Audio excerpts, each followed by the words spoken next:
Hey guys, so now we are going to look at a article called "The Classroom and the Wider Culture: Identity as a Key to Learning English Composition," and this one is very different from Shitty First Drafts in that this one is much more serious and much more academic, and we'll be able to tell that from the vocabulary and just from the way this person writes. We can already tell it from the title, "The Classroom and the Wider Culture," much different than Shitty First Drafts, right? So what we're going to look at is the way that we're gonna look at the structure again. I'll take you through just like I have been, and we're gonna look at some ways that it might be different than Shitty First Drafts. But again, we're looking for what's the thesis. That means that's the one sentence or maybe 2 to 3 sentences that is their central argument for the article. And we're also looking at topic sentences to see how they're introducing each paragraph. And we're looking at style. We're looking at organization. We're looking at all that. So let's start out here. So right here, he first has to set up that he is from China. He moved from China to America.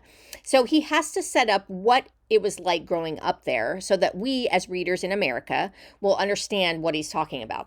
So he says here, one day in June 1975, when I walked into the aircraft factory where I was working as an electrician, I saw many large letter posters on the walls and many people parading around the workshops, shouting slogans like "Down with the word I" and "Trust in the masses in the party." I then remembered that a new political campaign called Against Individualism was scheduled to begin that day. Okay, so part of the reason that he has to say this is that he has to explain that he comes from a culture with an ideology that is pretty much the opposite of what we learn in America. And, there's no right or wrong to any of this. We're just saying it's just different. And because we're an American, we come from individualist culture, which basically we wouldn't normally in America. We don't say against individualism, right? We champion individualism, and we wouldn't say down with the word I and that kind of thing. But he comes from more of a collectivist culture, so he has to explain that to us as American readers. So he's saying, okay, here's what I learned when I was growing up. Then he talks about what it was like when he came to America and he started having issues because when he was in his writing classes, because he was used to writing in a way that he was taught in China, and the way of writing in America was completely different. So it says, 10 years later, I got back my first English composition paper at the University of Nebraska-Lincoln. The professor's comments were, "Why did you always use we instead of I? And your paper would be stronger if you eliminated some sentences in the passive voice." Okay, so now he's got what we call basically it's the problem. So in any personal narrative, just like in any novel, in any film, we have to have a problem so that the person that's reading is invested. Now we have, okay, here's the problem. Now we as readers want to know, how did he overcome it?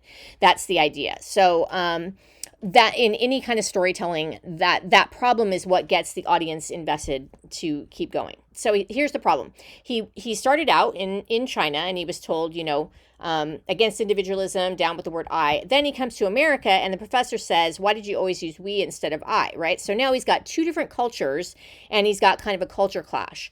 And he says, "The clashes between my Chinese background and the requirements of English composition had begun. At the center of this mental struggle, which has lasted several years, is the prolonged uphill battle to recapture myself." So that is a lead-in to the thesis, which is actually going to be the first part of the second paragraph, which is unusual. Usually it's in the first paragraph, but he says, "In this paper, I will try to describe and explore this experience of reconciling my Chinese identity with an English identity dictated by the rules of English composition." That is his thesis.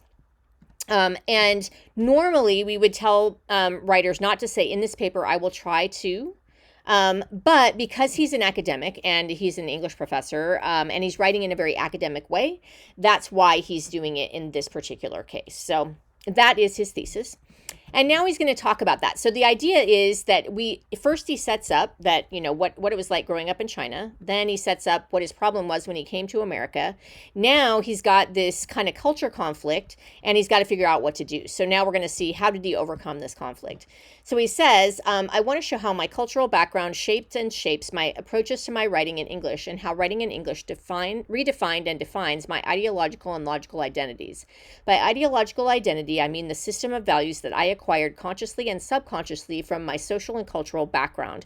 We can see already that this is a very serious and academic essay as opposed to shitty first drafts because of these kind of academic words, right? Like ideological and logical identities, that kind of thing. That's a very sophisticated way of speaking. So we know that he's writing in a much more kind of academic way. And he says, and by logical identity, I mean the natural or oriental way I organize and express my thoughts in writing. Both had to be modified or redefined in learning English composition. Becoming aware of the process of redefinition of these different identities is a mode of learning that has helped me in my efforts to write in English, and I hope will be of help to teachers of English composition in this country.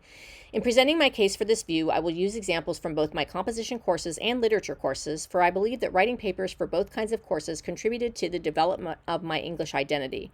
Although what I will describe is based on personal experience, many Chinese students whom I talked to said that they had had the same or similar experiences in their initial stages of learning to write in English.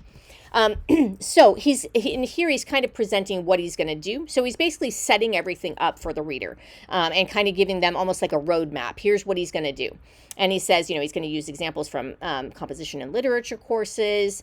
And he says he's going to base it on personal experience. And he's also writing to other Chinese students like himself who have had the same or similar kinds of experiences, right?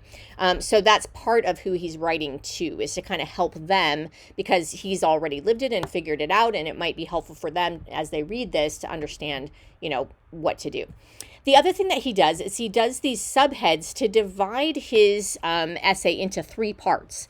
And 3 parts are generally, that's the way that most stories are structured. So in the beginning, in the first third, which is what we just read, that's all of this right here. In the beginning, in that first third, is the setup of the problem. Now, in this middle part, which is this, where this subhead is, now he's going to go through a bunch of ways to solve that problem. But solving problems is not easy. And usually we try a whole bunch of different things, and some work, some don't, right? It takes time to figure it out. So he's going to take us through the steps that he went through to try to figure this out. And then at the end, in the last third, he will have the success. He will have learned something. He will have figured it out. And he's going to tell us what he figured out so that we understand what to do if we're in that same situation. So, identity of the self, ideological and cultural. Again, we're going to look at the topic sentences here. He says, starting with the first English paper I wrote, I found that learning to compose in English is not an isolated classroom activity, but a social and cultural experience. So here we know he's going to talk about writing as a social and cultural experience. This topic sentence, this first sentence of the paragraph, sets that up. And now everything that he writes about in this paragraph should be about how it's a social and cultural experience. So he says, the rules of English composition encapsulate values that are absent in or sometimes contradictory to the values of other societies, in my case, China. Therefore, learning the rules of English composition is to a certain extent learning the values of Anglo-American society. In writing classes in the United States, I found that I had to reprogram my mind to redefine some of the basic concepts and values that I had about myself, about society, and about the universe, values that had been imprinted and reinforced in my mind by my cultural background and that had been part of me all my life. So he's saying here that, learning to write in English is also learning the values of Anglo-American society. That's getting back to this idea that it's a social and cultural experience. And he's saying that in a way, he had to kind of reprogram his mind and change the way that he thought and was taught when he was growing up. So that's a challenge, right? Here's the first thing that he learned. So rule number 1 in English composition is be yourself. So again, we've got a topic sentence that sets up. This is kind of a step-by-step how-to. And he says, okay, first thing I learned, be yourself. And he says, more than one composition instructor has told me, just write what you think. The values behind this rule, it seems to me, are based on the principle of protecting and promoting individuality and private property in this country. The instruction was probably crystal clear to students raised on these values, but as a guideline of composition, it was not very clear or useful to me when I first heard it. So here he's just saying he's also going to be writing, we'll see at the end that he's writing also to composition professors and helping them to help students like himself from collectivist cultures. And so he's saying here, this is, even though they're saying just write what you think, that's actually not as crystal clear as they might think, unless you grew up in America. And he says, first of all, the image of meaning that I attached to the word I or myself was, as I found out, different from that of my English teacher in China. is always subordinated to we, be it in the working class, the party, the country, or some other collective body. Both political pressure and literary tradition require that I be somewhat hidden or buried in writings and speeches. Presenting the self too obviously would give people the impression of being disrespectful of the Communist Party in political writings and boastful in scholarly writings. The word I has been identified with another bad word, individualism, which has become a synonym for selfishness in China. Okay, so he's talking about what he was taught in China. And so the word I it was always subordinated to we, and he couldn't really talk about himself or individualism. He says even here that that's considered selfish in China. But here in the U.S., again, we have the opposite ideology. And again, just two different systems, neither one right or wrong or anything. We're just looking at two different ideologies. But he learned that, that individualism was a bad word, and then he comes to America and he's got to write, and the teachers want him to write as an individual, so he's got to reshape his way of thinking, which is what he's kind of talking about here. For a long time, the words self and individualism have had negative connotations in my mind, and the negative force of the words naturally extended to the field of literary studies. As a result, even if I had brilliant ideas, the I in my papers always had to show some modesty by not competing with or trying to stand above the names of ancient and modern authoritative figures. Appealing to Mao or other Marxist authorities became the required way, as well as the most forceful or persuasive way to prove one's point in written discourse. I remember that in China, I had even committed what I called reverse plagiarism. Here, I suppose it would be called forgery. When I was in middle school, willfully attributing some of my thoughts to experts when I needed some arguments but could not find a suitable quotation from a literary or political giant. So he's saying in here again, it was, he was able to do some of these things in China that he would not have been able to do here because of just a different ideology. Then he says, now in America, I had to learn to accept the words I and self as something glorious, as Whitman did, or at least something not to be ashamed of or embarrassed about. So what he's talking about here, again, in these topic sentences that cue what he's going to talk about in the paragraphs, is that the things that he's learning. So first he learns that it's a social and cultural experience. Then he learns you just got to be yourself. Then he learns that he's got to actually embrace the words I and self as something glorious, right? So these are all things that he's learning as he's trying to figure out this problem. It says, it was the first and probably biggest step I took into English composition and critical writing. Acting upon my professor's suggestion, I intentionally tried to show my individuality and to glorify I in my papers by using as many I's as possible. I think, I believe, I see, and deliberately cut out quotations from authorities. It was rather painful to hand in such immodest papers to my instructors, but to an extent it worked. After a while, I became more comfortable with only the shadow of myself. I felt more at ease to put down thoughts without looking over my shoulder to worry about the attitudes of my teachers or the reactions of the party secretaries, and to, that's a typo there, I'm not sure there, out as bluntly and immodestly as my American instructors demanded. So he's just got two different ideologies, right? He grew up with one ideology. Now he's in America and he's got to adapt to the new ideology. And what that means is, not feeling like, saying I all the time is pompous, is getting away from that idea, which he had kind of grown up with. Okay, next part here. He says, but writing many I's was only the beginning of the process of redefining myself. So essentially, again, change is not instantaneous, right? It takes time. So he's saying that was only the beginning of me figuring out this whole problem. He says, speaking of redefining myself is, in an important sense, speaking of redefining the word I. By such a redefinition, I mean not only the change in how I envision myself, but also the change in how I perceive the world. The old I used to embody only one set of values, but now it had to embody multiple sets of values. To truly be myself, which I knew was a key to my success in learning English composition, meant not to be my Chinese self at all. That is to say, when I write in English, I have to wrestle with and abandon, at least temporarily, the whole system of ideology which previously defined me in myself. I had to forget Marxist doctrines, even though I do not see myself as a Marxist by choice, and the party lines imprinted in my mind, and familiarize myself with a system of capitalist bourgeois values. I had to put aside an ideology of collectivism and adopt the values of individuals. In composition, as well as in literature classes, I had to make a fundamental adjustment. I had to learn to look at and understand the world from the point of view of idealism. I must add here that there are American professors who use a Marxist approach in their teaching. So essentially, he's just talking about, all of these things that are going through his mind as he's learning to adapt. Here it says, to me, idealism is the philosophical foundation of the dictum of English composition, be yourself. So idealism is what he's getting at here. That's kind of like the key word. And he says, in order to write good English, I knew that I had to be myself, which actually meant not to be my Chinese self. It meant that I had to create an English self and be that self. And to be that English self, I felt I had to understand and accept idealism the way a Westerner does. That is to say, I had to accept the way a Westerner sees himself in relation to the universe and society. So what he's getting at here is he had to really change his way of thinking.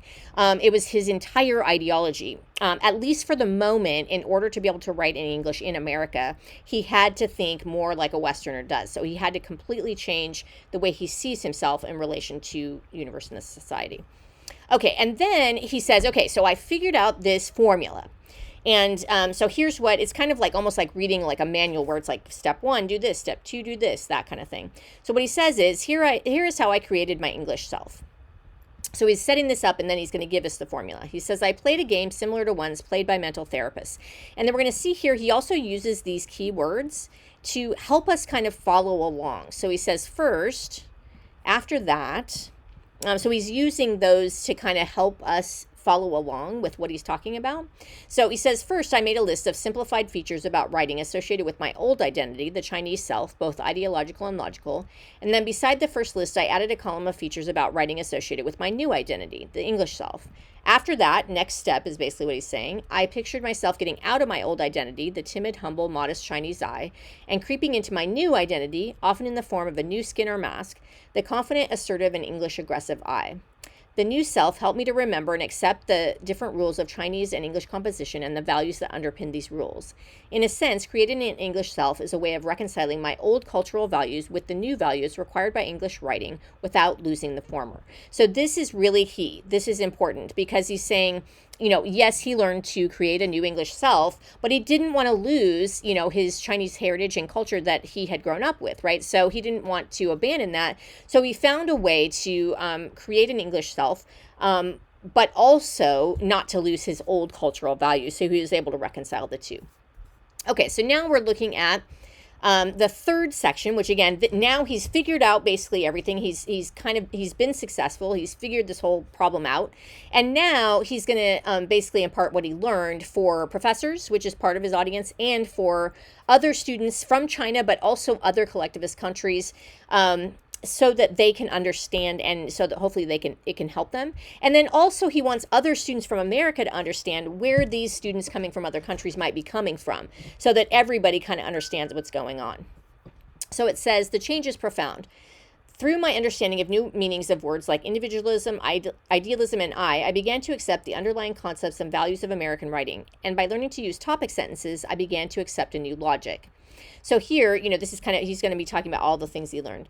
Thus, when I write papers in English, I'm able to obey all the general rules of English composition. In doing this, I feel that I am writing through, with, and because of a new identity.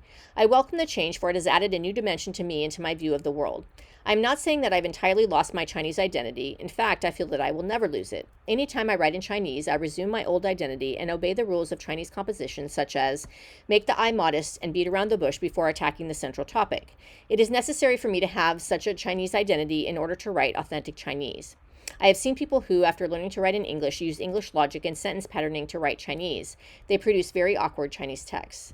But when I write in English, I imagine myself slipping into a new skin and let the I behave much more aggressively and knock the topic right on the head. Being conscious of these different identities has helped me to reconcile different systems of values and logic and has played a pivotal role in my learning to compose in English. So essentially, so he's just saying, he's learned how to write in English in America with these new and championing the idea of individualism, idealism, and I, but without losing his Chinese. He's learned that there are two, it's just two different ideologies, two different cultures, and he can separate them and write in both. He just has to know, okay, now I'm writing in Chinese, I'm going to write, more modestly, and then I'm going to write in American, and I'm going to write more aggressively, right? So that kind of thing. And for any of you that if you are bilingual, you may kind of understand this idea of kind of switching back and forth, code switching. Same kind of idea, really. So, and then it says, looking back, I realized that the process of learning to write in English is in fact a process of creating and defining a new identity and balancing it with the old identity. Okay, so this is really important because this is his lesson. So when you're looking at these personal narratives, you want to figure out what is the lesson, or what's the theme, or what is this writer trying to get across to me. In Shitty First Draft, she was trying to get across the idea that in order to write a good paper, you have to write a shitty first draft and then do multiple revisions. It's a process. Here, what he's saying is that in order to write good, to write well in English, you have to learn how to write with Western ideology, but you can also balance it and he was able to balance it with his old Chinese identity. All right, moving on. The process of learning English composition would have been easier if I had realized this earlier and consciously sought to compare the two different identities required by the two writing systems from two different cultures. It is fine and perhaps even necessary for American composition teachers to teach about topic sentences, paragraphs, the use of punctuation, documentation, and so on, but can anyone design exercises sensitive to the ideological and logical differences that students like me experience and design them so that they can be introduced at an early stage of an English composition class? So here he's writing to American composition teachers and giving them some insight in how to help students like himself. Then he says, as I pointed out earlier, the traditional advice, just be yourself, is not clear and helpful to students from Korea, China, Vietnam, or India. From be yourself, we're likely to hear either forget your cultural habit of writing or write as you would write in your own language, but neither of the two is what the instructor meant or what we want to do. It would be helpful if he or she pointed out the different cultural and ideological connotations of the word I, the connotations that exist in a group-centered culture and an individual-centered culture. To sharpen the contrast, it might be useful to design papers on topics like the individual versus the group, China versus America, or different I's in different cultures. So here this is basically he's giving advice to American composition teachers and saying, and it's not just from China, but also from other group-centered cultures like Korea, China, Vietnam, India. And he's saying, any students from these cultures is going to struggle when they first come to an English composition class because they have grown up with a different ideology, right? So he's trying to give English composition teachers a heads up on that. And he's also even giving them some examples of what might be done. So that's the idea. So that's this one much more serious. It is much more academic. We can tell that by the sophisticated language and it throughout. He is dividing it into 3 parts to show first his problem, then all the steps he took to overcome it, and then finally his success at the end and what he learned, and imparting that to other students like himself and other composition teachers. And that's about it. So thanks, you guys.